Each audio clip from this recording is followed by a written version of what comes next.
ज्ञान संधि आफ्नो आँखामा चाहिँ दृश्यको हस्तलाई लगाई आँखाको माध्यमबाट आफू भित्रको रूपहरूको अनुभव गर्ने र बिस्तारै बिस्तारै सत्कार गर्ने बेलामा मुस्कुराउँदै आँखा खोल्नुहोस्।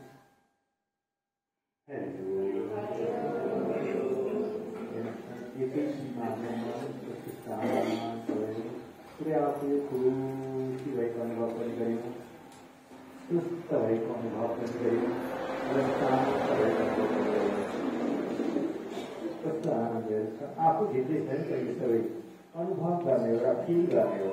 र मैले अघि हजुरहरूलाई भनेका थिएँ, हाम्रा यी ज्ञानेन्द्रहरूलाई तपाईँ ध्यानमा बस्दा याद गर्नुहोस् त, भोलिदेखि के गर्नुहोस् भने पुरै केही मिठो खाए जस्तो क्या जिब्रोमा स्वाद, यहाँ केही खाएको हुँदैन नि ध्यान, त्यो जिब्रोले यस्तो स्वाद दिनुहोस् कि ध्यान गरेको बेलामा पुरै केही मिठो खाएको जस्तो अनुभव गर्नुहोस् र आफै फिल गर्नुहोस्, कति मिठो खाइरहेको छु। अनि नाकले के सुन्नुहोस् भने कस्तो मिठो बास्ना आइरहेको छ, कहाँबाट केको बास्ना आइरहेको, यस्तो यो केको बास्ना हो भने फिल गर्नुहोस् र अनि कानले के सुन्नुहोस् भने तपाईँभित्र कहाँबाट के बजिरहेको छ, बाहिरको आवाजलाई छोडिदिनुहोस् न, तपाईँभित्रको त्यो आवाजलाई सुन्ने प्रयास गर्नुहोस्।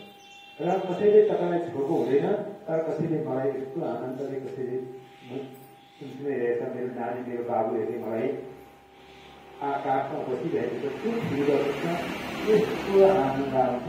ध्यान भनेको यही आनन्द हो है, ध्यान भनेको यही आनन्द हो।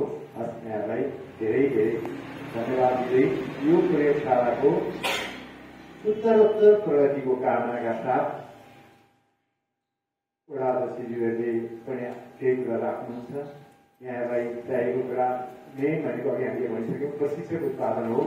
प्रशिक्षक उत्पादन गर्दा पनि के हुँदो रहेछ भने यहाँ वडाले पैसा हाल्यो भने पनि मेरो पैसा गरेको छैन, त्यो वडाले पैसा हालिदिएको त नि भनेर प्रशिक्षक अल्छी हुन्छ। आफ्नो पनि केही लगानी चाहिँ गर्नुपर्छ आफूले है, आफूले केही लगानी गरेको छ भने चाहिँ त्यो लगानीको हामीले लिन सक्छौँ, भरपुर सहयोग गर्न सक्छौँ।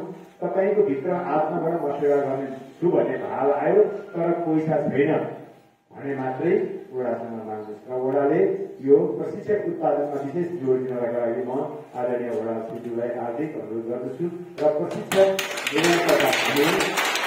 उत्पादन भयो भने यो जीवन विज्ञानका योगहरू घर घरमा